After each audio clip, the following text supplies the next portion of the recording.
ओम। हिंदू संगठन प्रकरण संख्या 1। हिंदू एक विनाशोन्मुख जाति। फरवरी सन 1942 में कलकत्ता आर्य समाज के विशाल भवन में मैं जब खड़ा हुआ था, उस समय यूरोपियन पोशाक पहने हुए एक बंगाली भद्र पुरुष इंडियन मेडिकल सर्विस के कर्नल यू मुखर्जी का मुझसे परिचय कराया गया।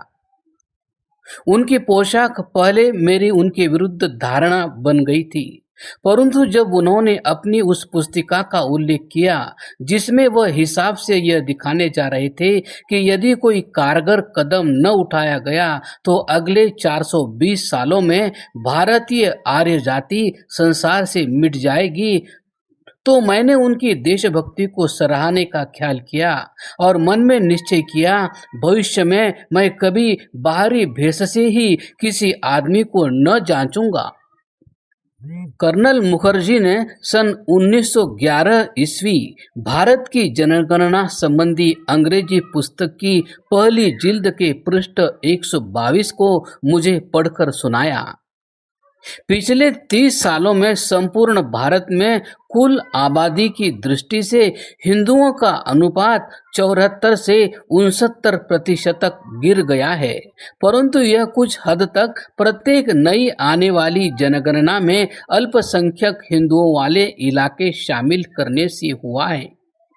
कर्नल मुखर्जी से मैं इस बात में सहमत हो गया कि संपूर्ण भारतीय महाद्वीप के हिंदुओं की गिनती के असली ह्रास का ख्याल करें तो नए इलाकों के जुड़ने का असर नहीं के बराबर है।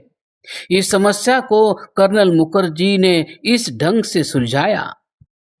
पिछले 30 वर्षों में हिंदुओं की कमी के 5% के वास्तविक अनुपात को लें तो इस समय हिंदू कुल आबादी के 69% हैं। यदि वर्तमान क्षय को रोकने की कोशिश नहीं की गई तो हिंदुओं की यह गिनती 420 सालों में गायब हो जाएगी। कर्नल मुखर्जी द्वारा मेरे सम्मुख उपस्थित किए गए तथ्यों का मेरे ऊपर असर पड़ा। मैं पहले से ही ईसाइयों और मुसलमानों से शुद्धि के कार्य में रुचि रखता था। अब मैंने इस विषय का विशेष अध्ययन प्रारंभ कर दिया।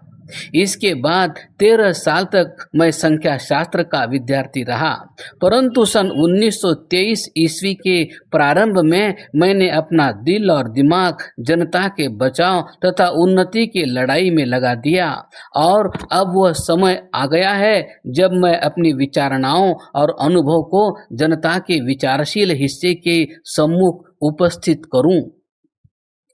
गिनती में कमी के कारण। गिनती में हिंदुओं के क्षय के कारण कई है, जिनमें से कुछ सन 1911 ईस्वी की जनसंख्या के डायरेक्टर ने दिखलाए हैं। उसने मुख्य प्रांतों में मुसलमानों की प्रतिशतक आबादी की तालिका निम्न रूप से उपस्थित की है।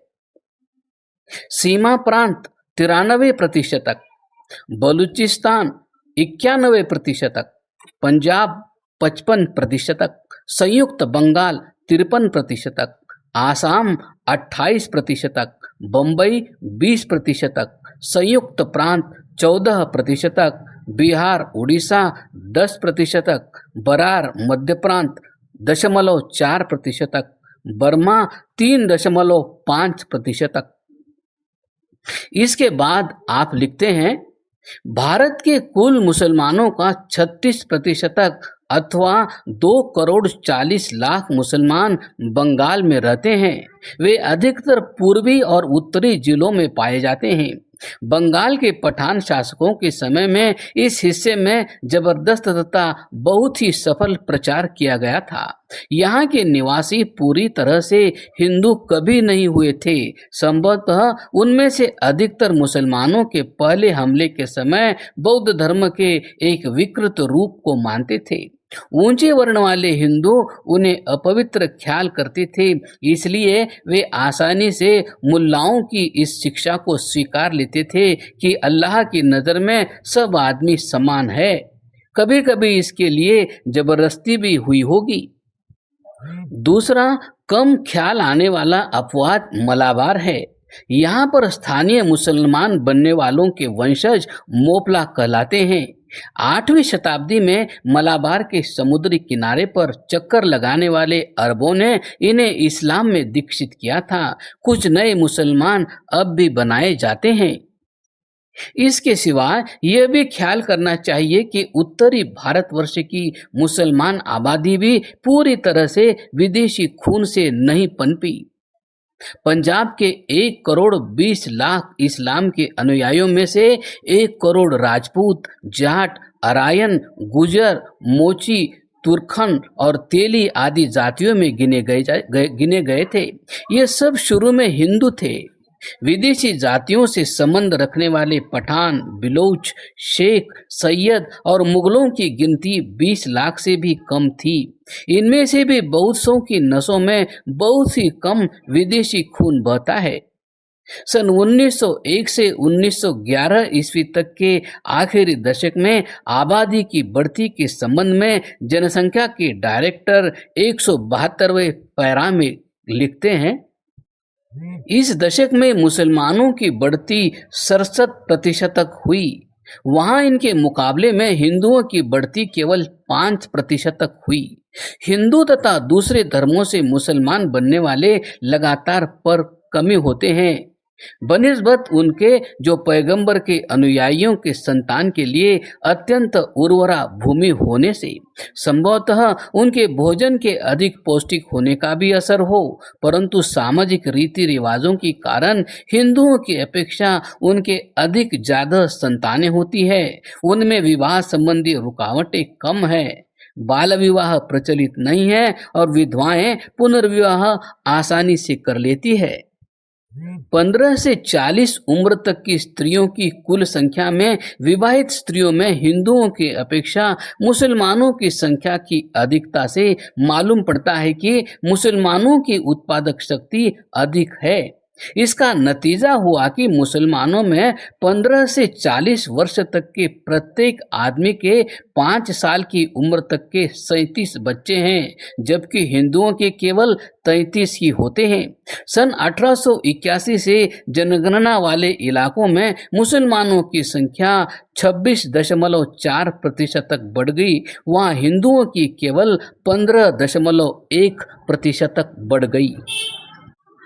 बर्मा में दोनों जातियों के तुलनात्मक बढ़ती के संबंध में जनगणना रिपोर्ट के 173वें पैरे में लिखा गया है, हमने देखा है कि बर्मा में हिंदू प्रवासी बौद्ध जनता में घुल मिलकर पच जाते, परंतु मुसलमान नहीं। कई पीढ़ियों में मुसलमान घराने बर्मा के अलग अलग और छितराए हुए हिस्सों में बस गए हैं। इन्होंने अपने ईमान को कायम रखा है। एक मुसलमान जब एक बर्मी औरत से शादी कर लेता है तो वह अपने संतान को इस्लामी मजहब में ही दीक्षित करता है। इन मिले जुले विवाहों से हुई दोगली संतान जरबदी कहलाती है। सन 1911 की जनगणना के कुछ लंबे उद्धरण मैंने यहाँ पर दिए हैं, क्योंकि इस रिपोर्ट में विस्तार पूर्वक हिंदुओं की गिरावट के मूल कारणों को देखने की कोशिश की गई है।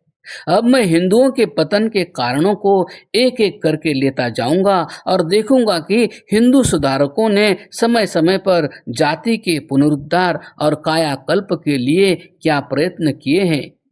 अंत में मैं हिंदू संगठन के आंदोलन को उसके प्रारंभ के इतिहास से लेकर वर्तमान हिंदू महासभा के संगठन तक रखूंगा।